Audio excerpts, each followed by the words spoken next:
Thank you. Before we start this panel, Peter Singer is going to mention some logistics issues.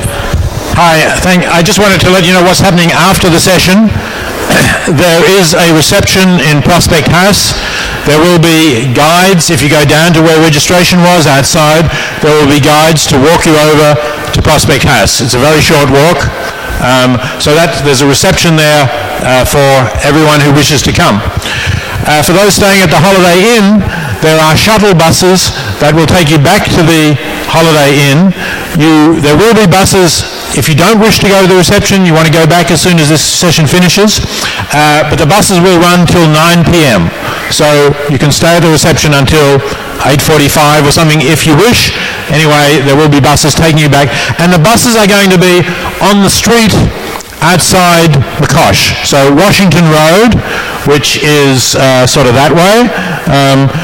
You can actually get straight to it if you go down there through that door, and instead of going down the small steps to the basement where the restrooms were, you see some double doors that lead out to the street, or you can go down there and then around the building that way. And the buses will be parked on Washington Road. There's a fountain there, there's a plaza with a fountain, and the buses will be outside that, running from at the end of this session till 9 o'clock.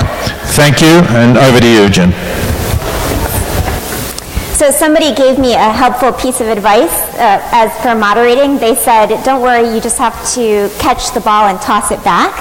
And what they didn't realize is I have never been any good at catch, so bear with me.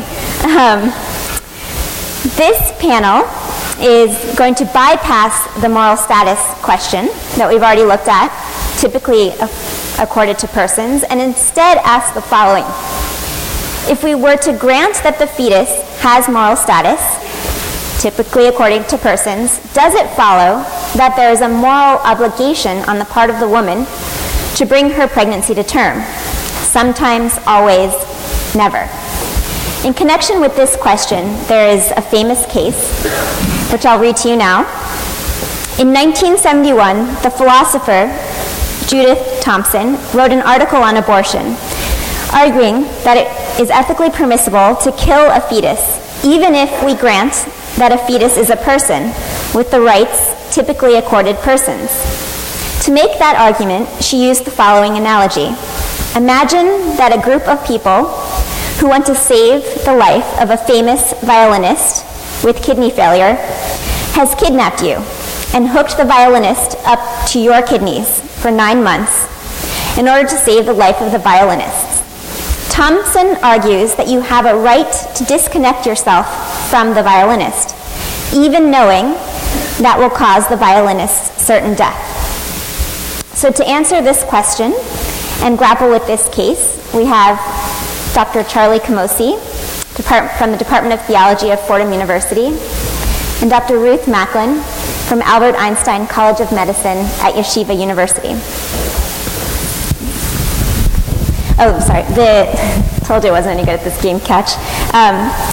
The format of the panel is each person will have 10 minutes to give their positions, and then Charlie will ask Ruth one question, Ruth will ask Charlie one question. They can then respond and ask each other one follow-up question, and the remainder of the panel will be opened up to audience question and answer.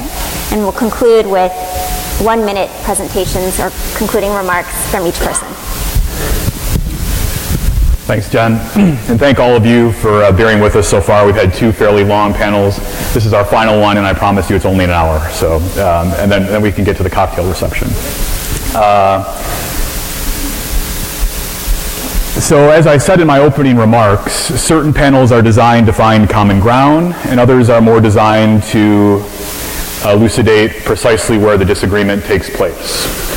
I would submit that this panel does the latter more than the former, but I'll leave that up to you to make your own judgments about that. One reason I'm glad this panel is taking place, and it's not completely an accident because I helped design the conference, is because so many pro-lifers think that the abortion debate begins and ends with the debate that we just had, the moral status of the fetus. And I say this as somebody who thinks the fetus is a person. I don't think that's at all true. In fact, I think a huge part of the argument is contained in the one we're about to engage now. Especially when those who describe themselves as pro-choice talk about the right of a woman to do what she wishes with her body. But let me ask you a question that some of you are undoubtedly already asking in your minds. Where does a 35-year-old junior faculty member with a Y chromosome get off trying to answer this question? How can I even have an opinion about this as a man? Well, I want to be sensitive to this point of view. A lot of people have it, but I also want to respectfully disagree with it. Essentially, it seems to me this is a classic ad hominem argument, or an argument directed at the person, rather than one directed at claims of fact or reason. I hope I don't need to be a woman to be taken seriously when I make arguments about a woman's possible moral duty to the fetus, any more than I need to be a business owner when I make an argument that a business should pay their employees a fair wage. Or to keep the gender analogy alive, I hope we don't want to argue that someone needs to be a man to discuss whether or not men have a duty to pay child support. A man should not be able to say, for instance, come on, as women you just can never know what it's like having the peer pressure to sexually perform like your male peers, and to risk finding out next week that you owe someone you met at a bar last week 30% of your salary for the next 18 years. Therefore, because you can never know what it's like, you aren't allowed to have an opinion about whether or not men should pay child support. I hope we would reject that kind of argument. Now, it's surely the case that women generally, though not always, many women haven't or won't bear children, and I want to keep them in this discussion too, have a special insight into this question that men do not have. But I should hope that that is not a reason to discriminate against arguments like mine simply because of my gender. Okay, so what's the argument? For most people, there is a distinction to be made between direct killing, where one's end or the means to one end is the death of an innocent person, and a refusal to aid, where one foresees but does not intend that someone will die without your aid. Indeed, we've spent a lot of money on this conference, money that could have been used to save numerous lives around the world. Most people don't think that we're morally responsible for the deaths of these individuals, or if we are, the moral blame is far less than we have infected them with tuberculosis instead of saved them from tuberculosis. And this distinction, I think, is very important for the topic before us right now. I want to argue that it is always wrong to intend the death of an innocent person, and if a fetus is a person, that would make most direct abortions morally wrong if we posit that a fetus has the moral status of a person, a contested question as we just saw. However, it might not be wrong to refuse to aid a fetus acknowledged to be a person. And this is what I take it is the crux of Thompson's argument. In fact, organizations like the Roman Catholic Church acknowledge that one may have an indirect abortion in cases when one's life or health is at serious risk, as long as it is a refusal to aid rather than intending the death of the fetal person as the end or means of your act. But doesn't this look more and more like a classic pro-choice position? After all, wouldn't this just permit most abortions as long as they were indirect? Why can't someone simply remove themselves from a fetal person for whatever reason they wish? Just as we can have conferences like this and abandon tuberculosis patients to their terrible deaths. Well, here's one good reason. We have laws in this country which force parents to provide for their children. Indeed, we throw parents in jail for refusing to do so. And we call it child abuse. We have special social services to deal with these kinds of situations. And if children die in such cases, we hold parents morally responsible for their deaths. But can this really be the case for the topic which comes before us on this panel? Can we really expect a woman to carry a child for 9 months simply because she's had sex? I mean, if there's one thing we know in today's society, it's that sex is something you do for fun on a Friday night if you're not too tired, and having babies is something you do later tonight or later in life when it's we've already had your fun. Paging Dr. Freud.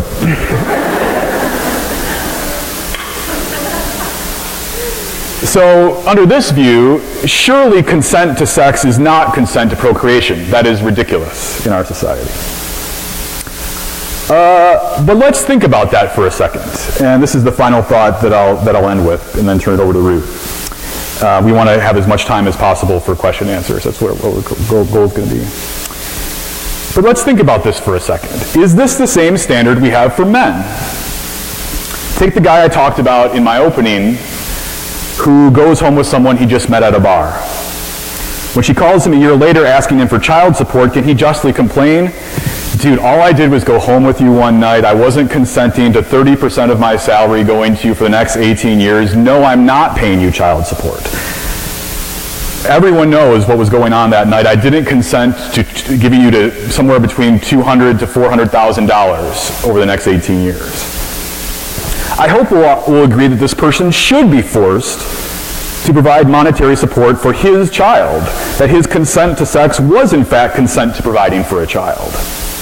But then I wish to argue also that women should be held to the same standard as men, that the logical and moral connection between consent to sex and providing for a child apply to women as well as men.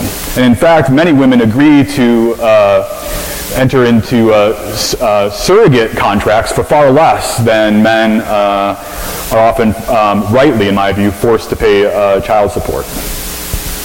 Okay, there's more to say about this, but I'm sure that'll come out in the questions that Ruth and I ask and in your questions afterwards. So thank you very much.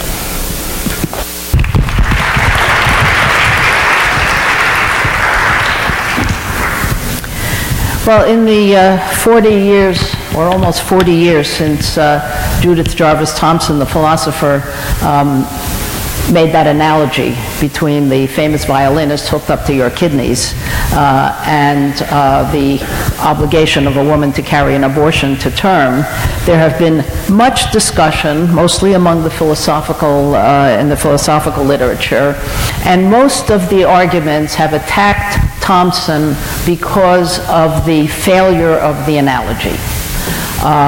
One Roman Catholic judge at the time said the analogy was grotesque. Well, when you argue by analogy, you're never, the argument is never perfect because it's an analogy.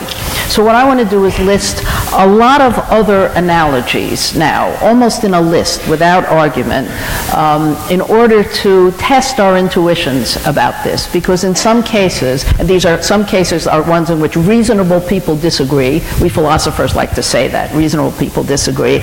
One question is why these other cases have not occasioned the same kind of rancor, the same kind of political, even though some of them are minor, only apply to a few individuals or circumstances. So let me run through these cases without much argument because there isn't much time. So even if we grant that a fetus has a person, a fetus, an unborn child, whatever we're going to call it, has a right to life.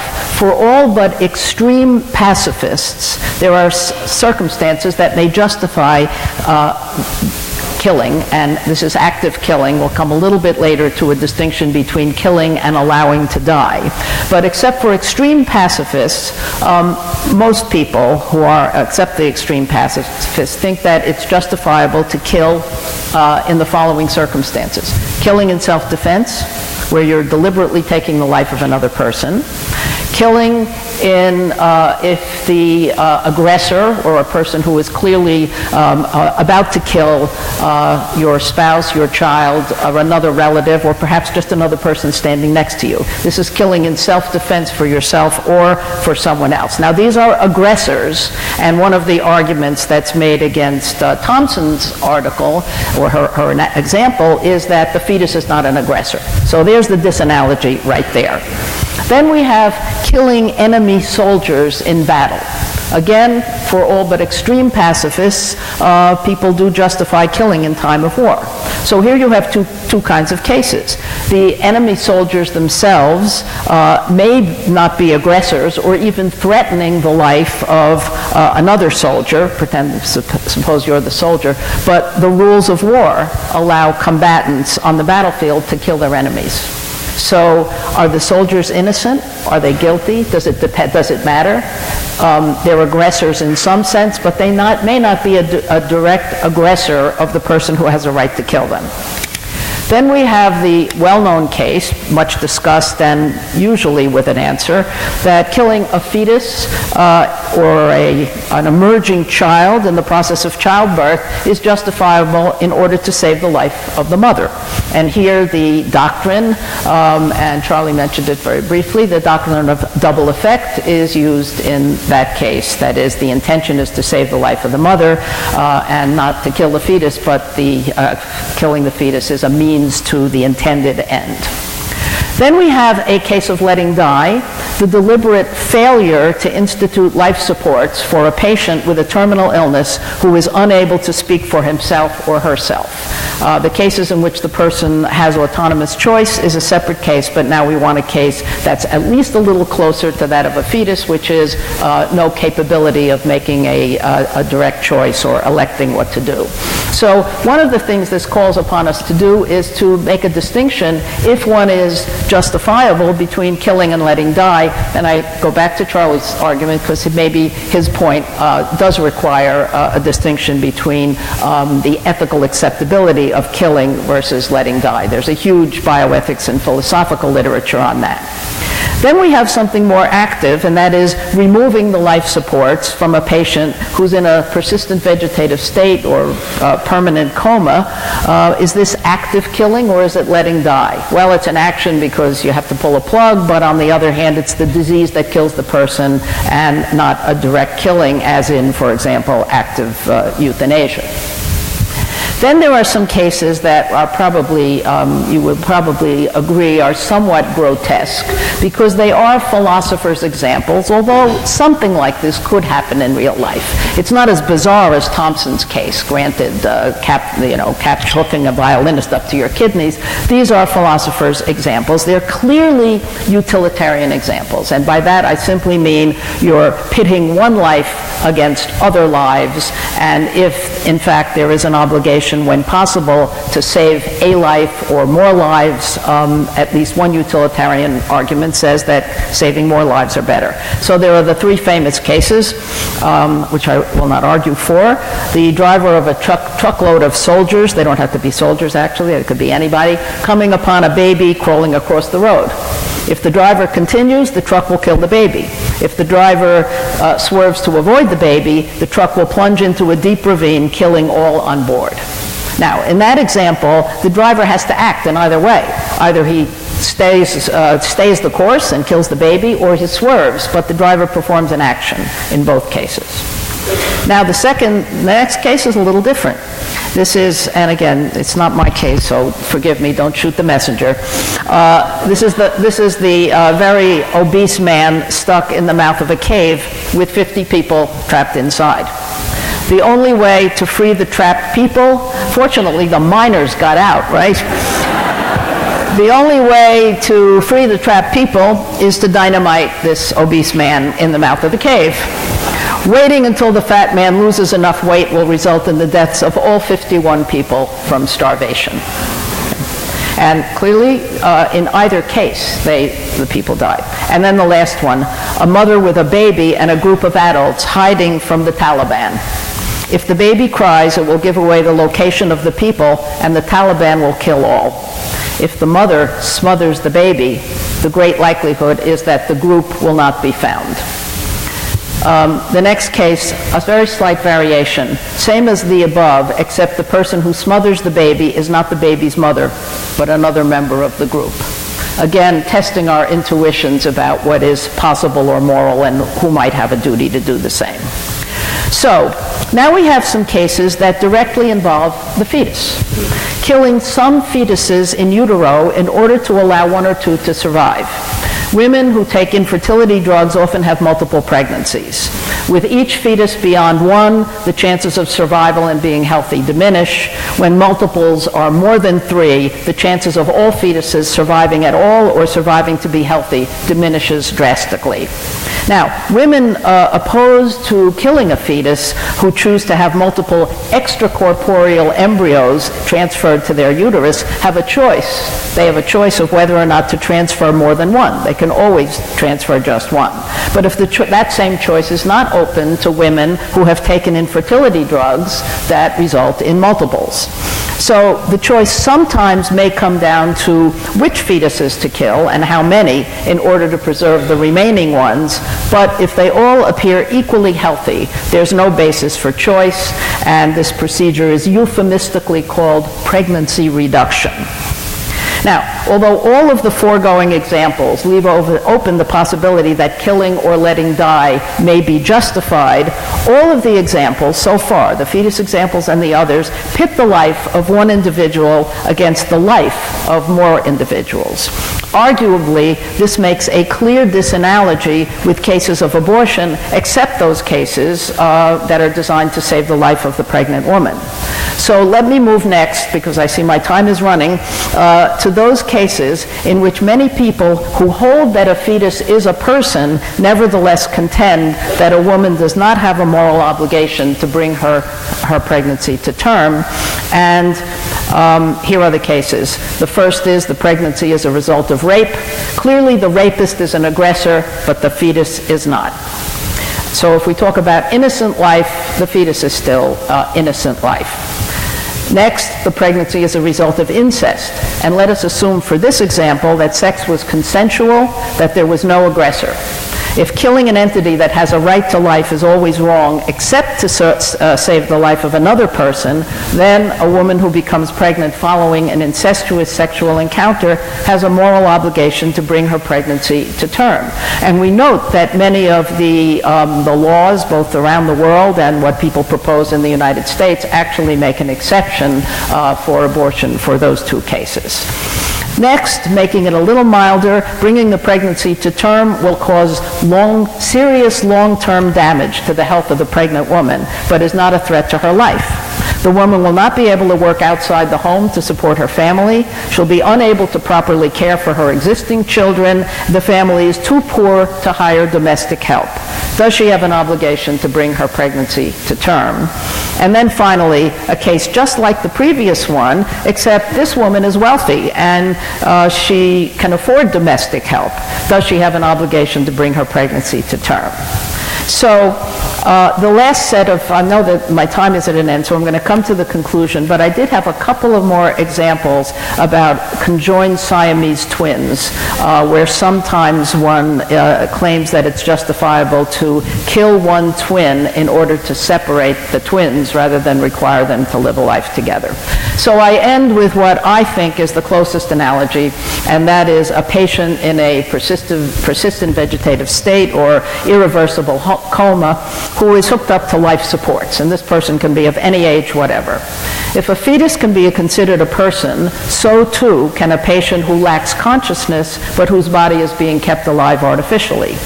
Arguably, in that state, the person has no interests. He or she is unaware of surroundings, and here I'm adverting to some of the characteristics that Peter mentioned with regard to personhood. He or she, the patient in PVS, is unaware of surroundings, cannot interact with other persons, has no sense of being alive, and no ability to contemplate his or her past existence. The person still has EEG activity, electroencephalographic activity, and so does not meet the criterion of brain death. So I would contend, and I know there are very many people who agree, that there's no obligation on anyone's part to continue to sustain the life of that person.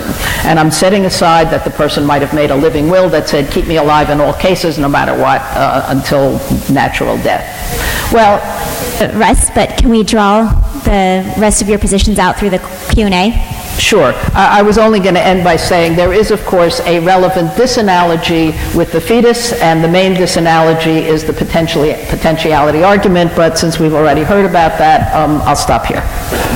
So before each of you ask each other a question. I want to clarify some terms.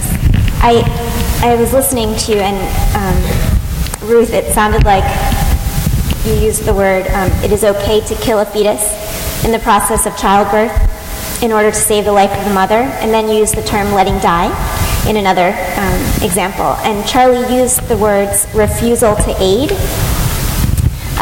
Do these terms match up someplace? Were we just using different wording for the same concepts? Can we get on the same page with the wording? So let me get clear about the question. Sometimes it's not entirely clear what the distinction is between killing and letting die. And the only example I gave there was pulling a plug. Is that letting die because it's a disease that kills the person, or is it active killing because somebody performs an action? So that's uncertain. There are very clear cases of the distinction between killing and letting die, where if you stab a person in the heart, you're killing that person. But if you watch a person drown, you're letting the person die. However, one could argue that failure to, for example, pluck a baby out of a puddle because it's only letting die and you didn't push the baby into the puzzle, arguably there's not going to be any moral difference between failure to aid. So I have to let Charlie describe what he means by failure to aid. There might be two reasons why, it's, at least in my view, refusal to aid or letting die is problematic. One would be if your intention was death. So the example I use with my students all the time is, suppose I'm married and I want the life insurance from my wife, and I'm about ready to drop the toaster in the bathtub when suddenly I see that she's drowning to death, and I think, oh great, I don't have to do that, and so I refuse to aid her. That's an intentional act in my view, and I should be held responsible for that, as if to the same extent that if I actually dropped it in the water. There's another reason why it might be wrong not to aid, and that's if you don't have a proportionate reason to do so. So someone might argue that this conference is not a very wise use of money and we should have spent it all on saving people from tuberculosis overseas. They would say we didn't have a proportionate reason to do this conference. Another one that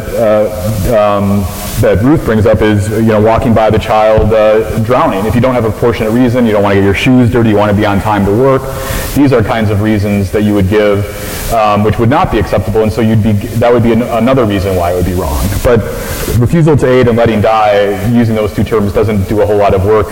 For me, it's the intention, either the intention behind it that's important, or whether or not you have a proportionate reason, in fact, to either refuse to aid or let die. So now each of you can ask a question based on the presentation. Okay, I'm going to ask my question based on the question here of the intention. And they're really two very brief related questions. The first is if the failure to take your wife out of the bathtub is equally, you have the same intention in both cases, should the punishment be the same? Yes. So, in other words, the punishment for an intention that's never carried out in failing to rescue or failing to aid should be the same as murder. I would say it is murder. You would say it is murder. So if one were to translate that into public policy in some way, then it should be the same punishment for somebody. I'm not a public policy person. Okay. So right. if I murder you, you were referring to a legal, something legal. Right. So you had the intention, you didn't carry out the intention, an accident occurred, and you're saying that's just as culpable in a sense in terms of... Right. So an accident occurred in the same way that a child who falls into a shallow pond and drowns, an accident occurred. But I don't see much of a moral distinction, if any, between refusing to aid that child because I might get my new shoes dirty, and actually pushing the child into the pool. Now that's actually a different. I actually slipped into a proportionate reason analysis. It would be different. It would be different even altogether. I would say it would be morally equivalent even if I didn't save the 5-year-old child because I wanted the 5-year-old child dead. If my intention was that I've always been an annoying child, always seen him swimming in this shallow pond every day to work, and I just don't want to see him anymore, so just let him die. Right. So the reasons matter. Right. My other quick question here is, People can misstate their intentions, they can self-deceive themselves, and they can certainly change their intentions partway through. How can we ever be certain if that's going to be a criterion for moral action? How can we ever be certain that the intentions are what a person says they are? Yeah, I think that's an excellent question. I don't know. I'm happy to be corrected by others, but I don't know of a good way of installing a public policy that would adequately be able to figure something like that out in a practical way. And even if it's not public policy, just assigning moral blame, perhaps. Yeah, I think it's very difficult. My question would be, there are many different options. It seems to me that about 90% of the cases you raise or analogies you surfaced applied to cases that appear to be, to me anyway, on the margins of the abortion debate. So if and margins I don't mean in terms of importance, I just mean in terms of frequency. So rape, life and health in danger, these kinds of things. The case that you raised that seems to have the most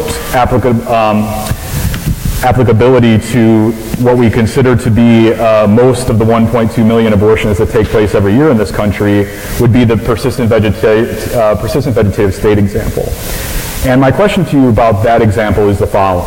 If a lot of times the criticisms of a lot of pro-lifers with regard to Thompson's arguments and those like hers is the following. If you say that you posit that a fetus is a person or has the moral status typically afforded to persons, but you don't really mean it. You mean something else. You don't mean what we typically mean by personhood, and you get something else smuggled in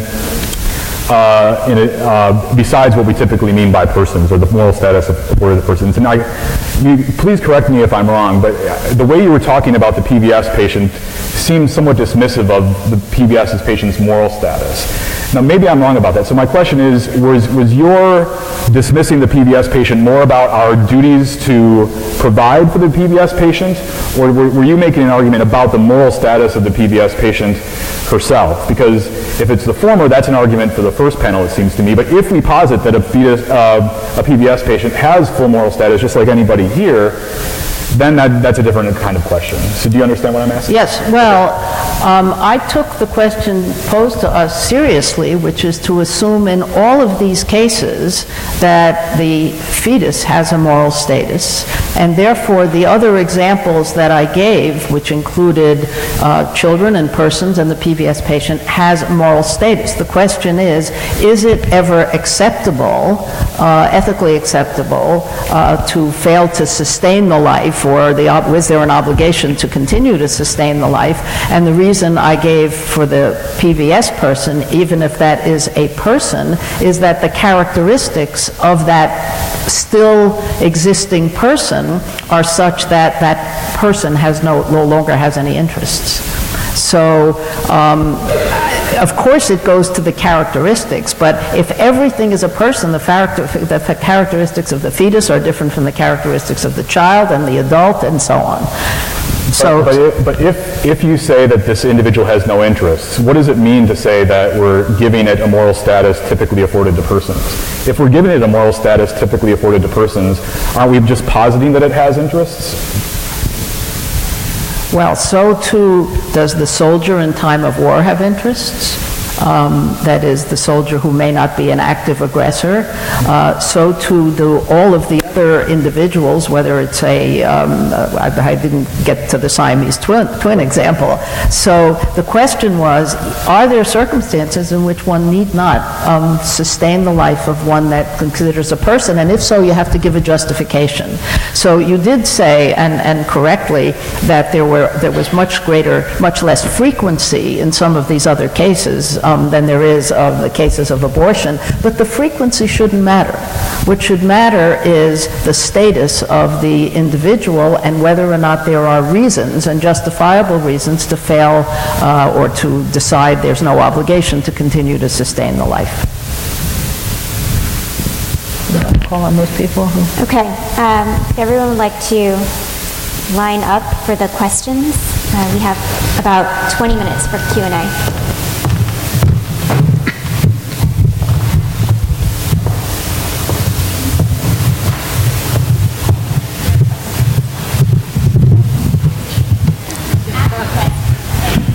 I'm Michael Scowls from Princeton University. My question is, since we're willing to stipulate that the fetus is an equal moral person, why are neither of you considering the principle of fairness in sort of a Rawlsian sense? If we were to get behind a Rawlsian veil of ignorance, it would seem we would all come to the conclusion that we would want the mother to carry the baby to term, unless it were the case that carrying the baby to term would be a fate worse than death. And even in that circumstance, it would seem that we would say the mother's had 40 years of life and the baby has had none. If there were a 50-50 chance we'd be either, wouldn't we want the mother to have a positive duty to carry it even then?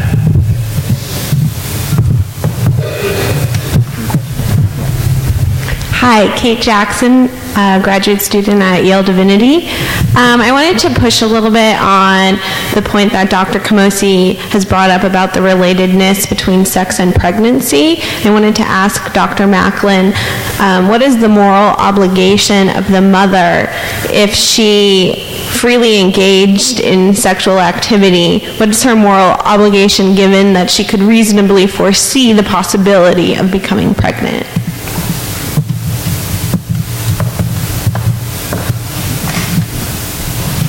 Hi, I'm Hillary Hamill. I'm a law student at the University of Washington in Seattle. I wanted to ask everyone on the panel, if we are assuming that the fetus does have moral status, and we're also assuming, let's say, that a woman does have a moral duty to bring a pregnancy to term, does anyone else have, is it morally acceptable for anyone else to impose that duty on the woman? Okay, so let's start with those questions and then bring in the other ones after.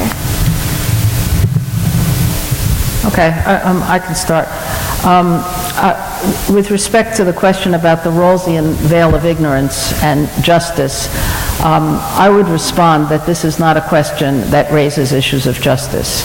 The veil of ignorance and the whole Rawlsian approach is limited, or at least should be limited, to questions that really do have to do with justice and one's place in society, and not individual matters of life or death or obligations. So I would just simply say that even though questions of justice are of paramount importance, questions that relate to abortion or maintaining the life or preserving the life or saving the life of another person are not questions of justice. They're questions of moral obligations relating to life and death.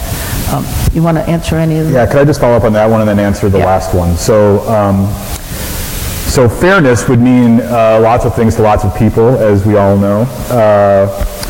But it seems like fairness would have to presume some sort of special bond between the fetus and her mother, right?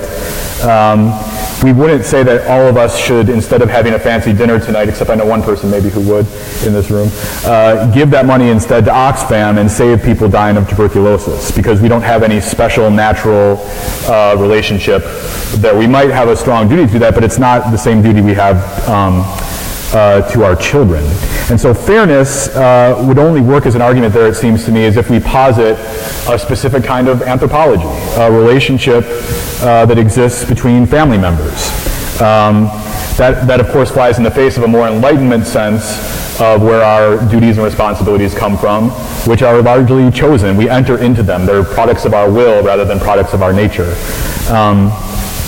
And that connects to that answer connects, hopefully, I think, to the last question, which is, how can we impose this duty onto people? Well, we do, in fact, recognize this natural duty with regard to biological fathers, again, forcing them to pay child support, imposing a particular view on the relationship between having sex and procreation onto them, and saying, you are paying this mother money, otherwise we're throwing you in jail. We don't do it often enough. We should throw more fathers in jail. But when we do that, we impose a particular understanding of the relationship between sex and procreation onto them.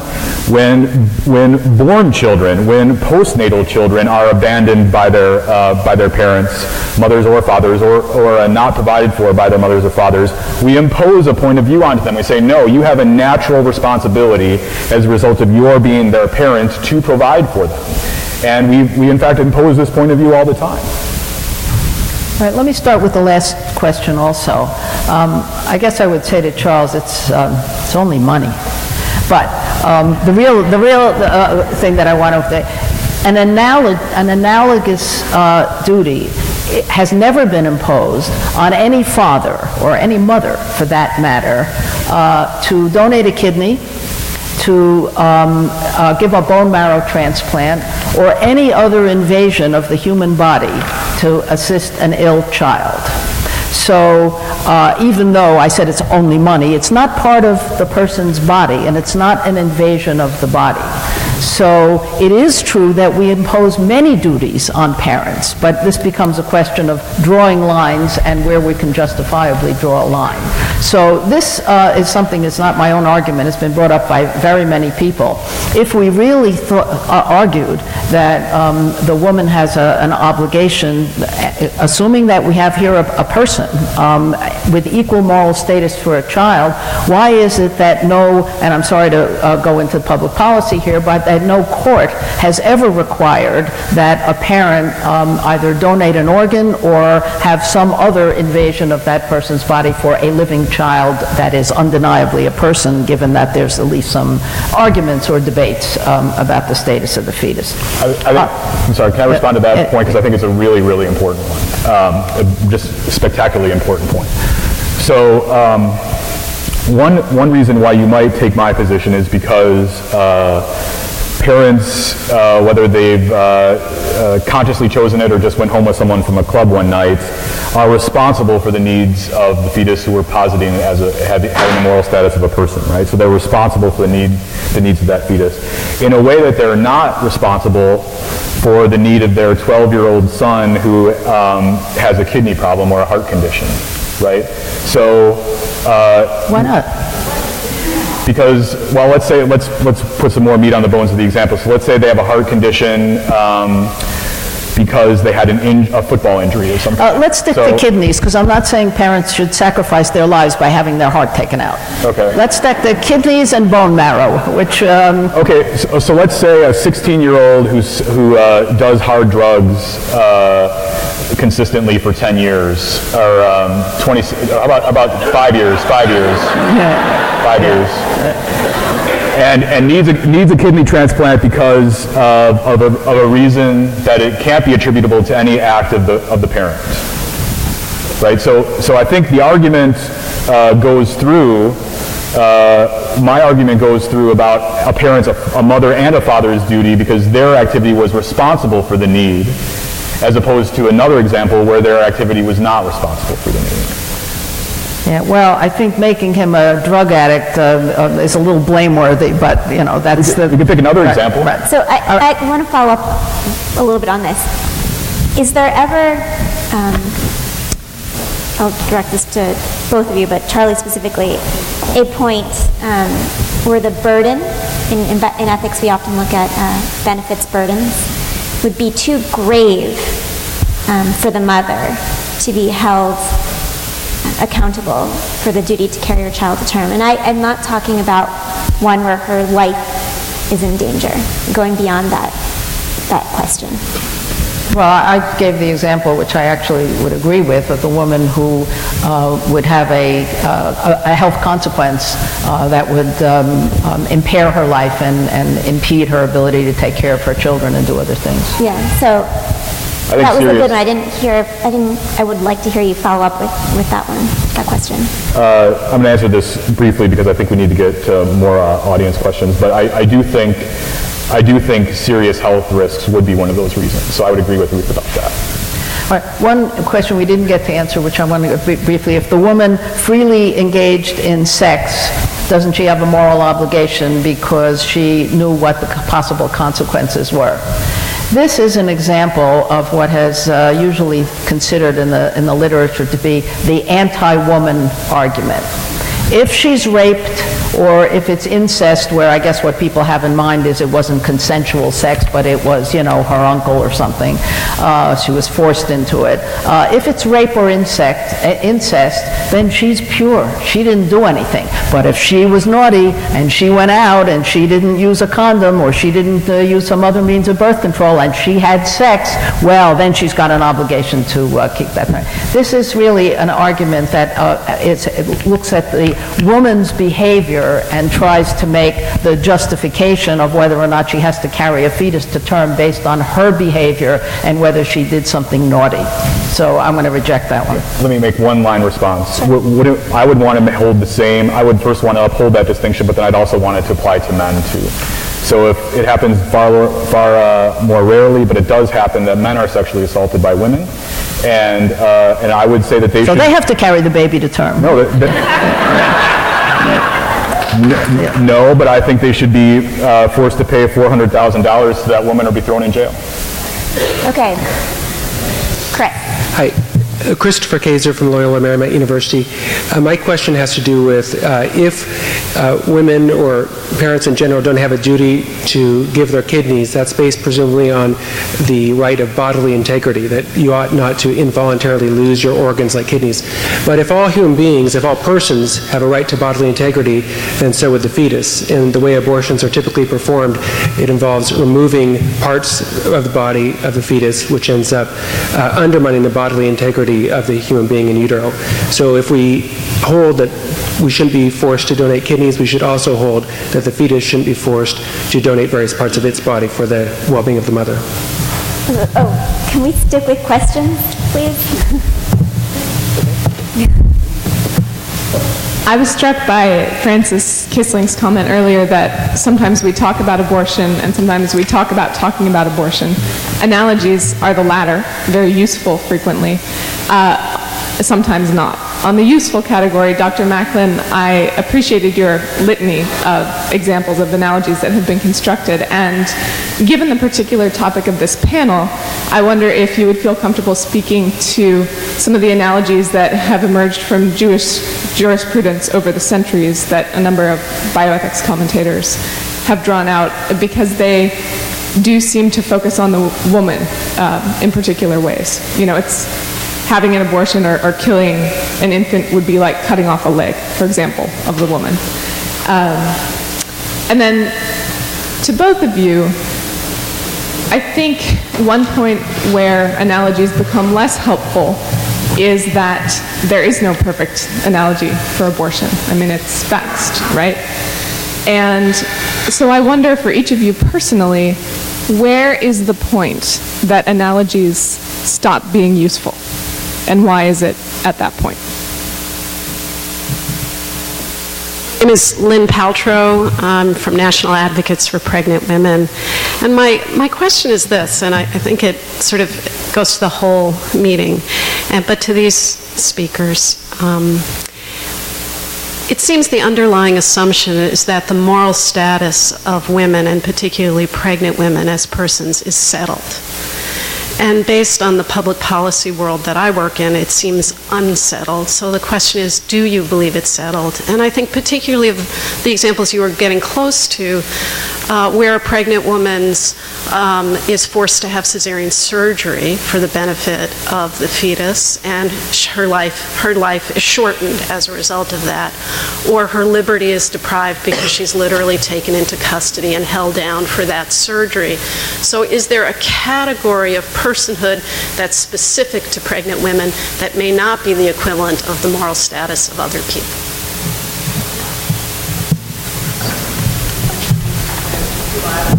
University of Rhode Island that co-teach the abortion issue there. I have two sort of questions that I'd like you to comment on. One is the idea, Judith Jarvis Thompson was as, I think as pro-choice as you can get. She made it very clear that it doesn't matter how the kid is conceived, you don't have a duty to sustain it. Let me see my thought here. I'm going to my second question, get back to Judith.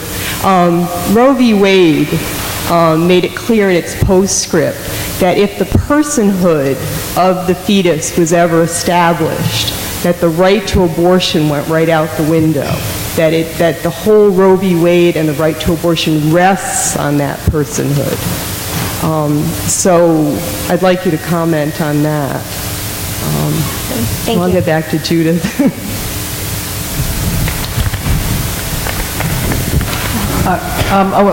You want us now? Please, Okay. yeah. I'm sorry, I don't know all the examples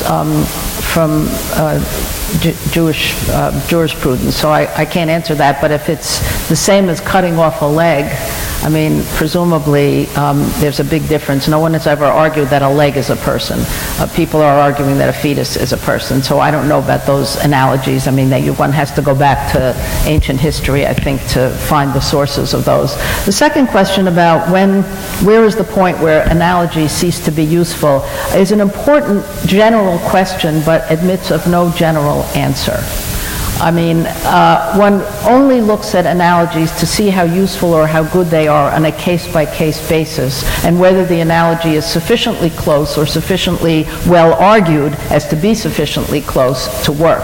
So I'm afraid I can't answer that question because I need a specific case. I would argue in some cases analogies break down, but in other cases they're useful in getting us to think about other cases. Sometimes enables you to think more clearly about the cases that we're discussing.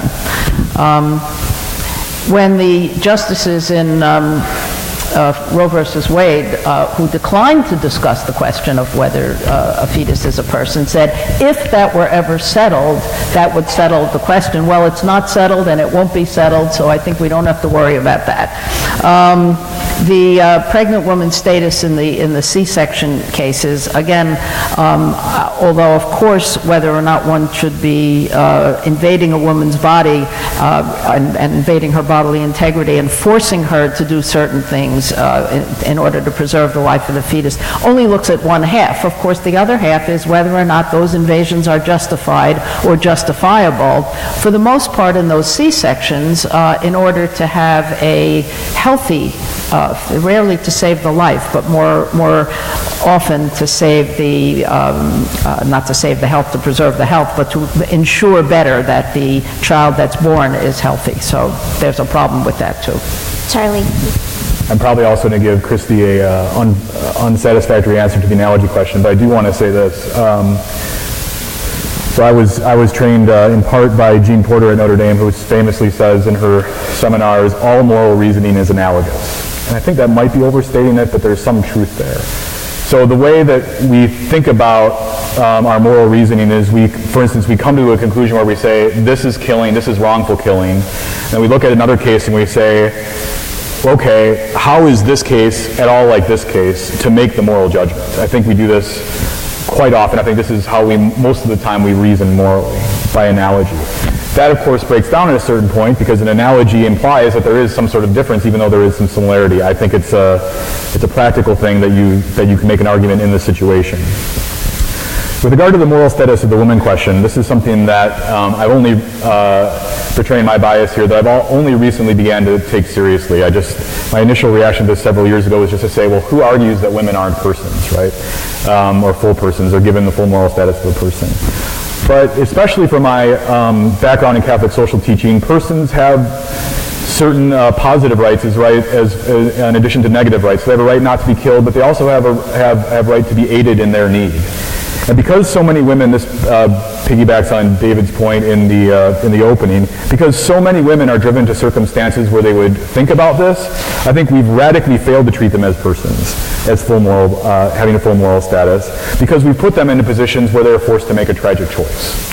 And so the complicity is with us. I do think I don't know about the cases that you have more experience with the cases that you're thinking about, but I think surely it is the case that our refusal to aid pregnant women, in particular pregnant women in difficult circumstances, is evidence that they don't have full moral standing in society. So that sounded like somewhat of a concluding statement, but moving in that direction, if you each take 1 minute to put final comments.